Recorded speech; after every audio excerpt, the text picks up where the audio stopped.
So first, for this cognitive therapy technique, we want to describe the situation. Second, we want to record any automatic thoughts that occurred with the situation.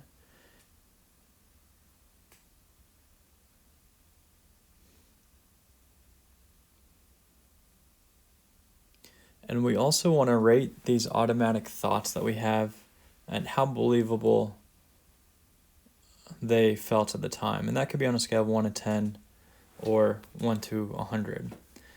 Next, we want to rate the emotions, and that's also on a similar scale, 1 to 10 or 1 to 100. And we want to rate the intensity of it, such as each individual emotion. For example, if we're feeling anxious, sad, irritable, hopeless, hopeful, happy. So when we describe the situation, we want to record any automatic thoughts that we have with it, and then we list some of the emotions that came involved.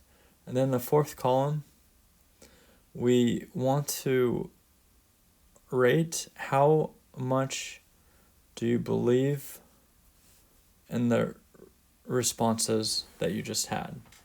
Now, it's one thing to believe it at the time of the event, and then now as you're reevaluating or going through it, that responses may have changed.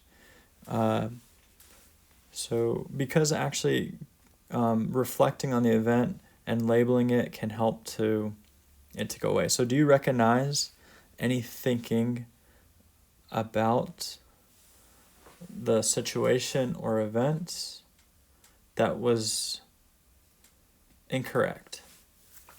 Another term for this is cognitive distortions, which we may go over another time. And then lastly is, how do you feel now?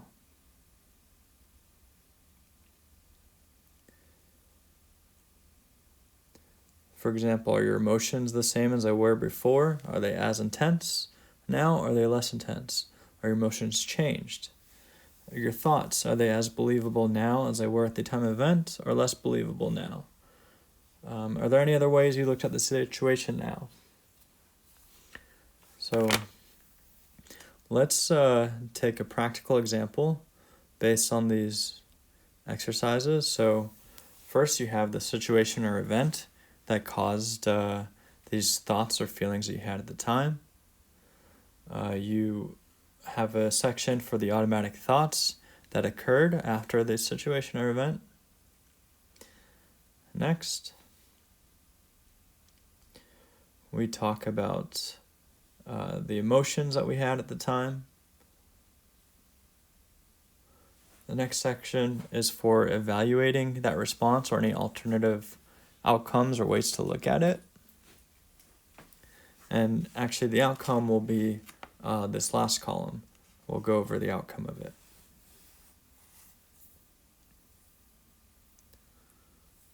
So for the sake of this example, we'll say that Thursday at 7 p.m.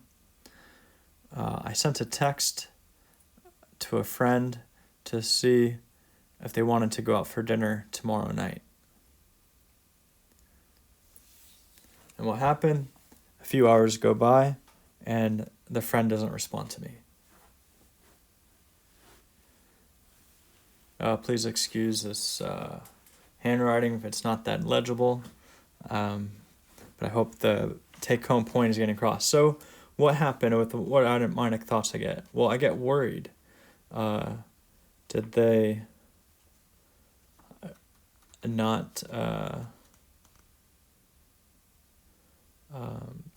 do they not want to go out for the dinner? And maybe I felt like that was 10% true.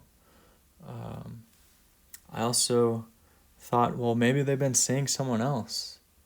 Maybe they don't want to go out with me anymore. And that felt about 40% true.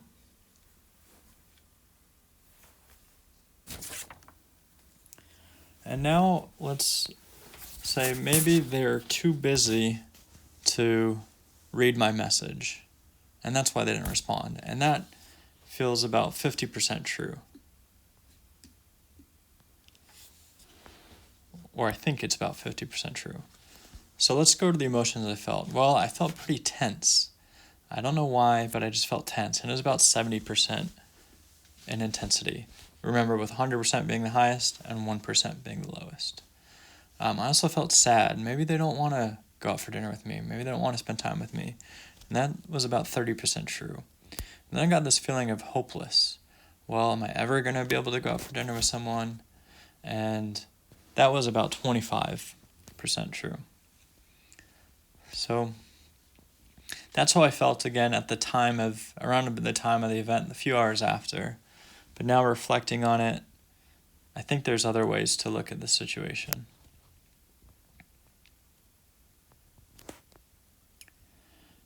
For example, other ways to look at it, such as if, for example, if they are too busy or don't want to go out for dinner with me, it's not the end of the world.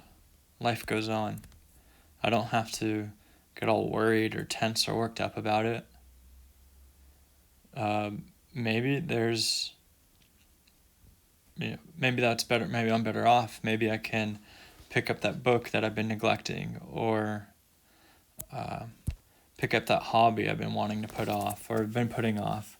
Or maybe I could exercise, but maybe something better is in store rather than something that's resorted to my own plans. Or another way, maybe I could have just called them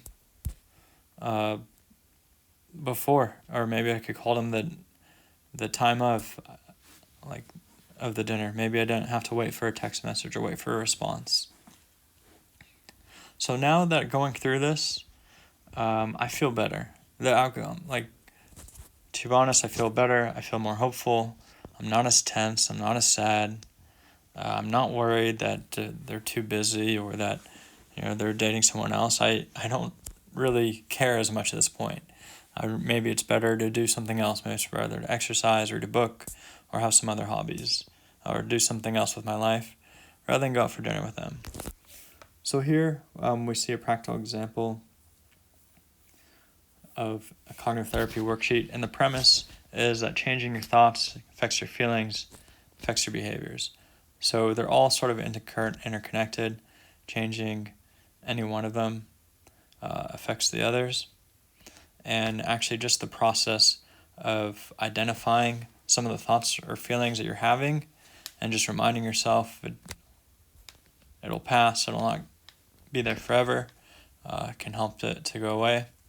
So if you have any other practical examples you want to do that you're not able to figure out on your own, please put it in the comments and we could go over it in another lesson.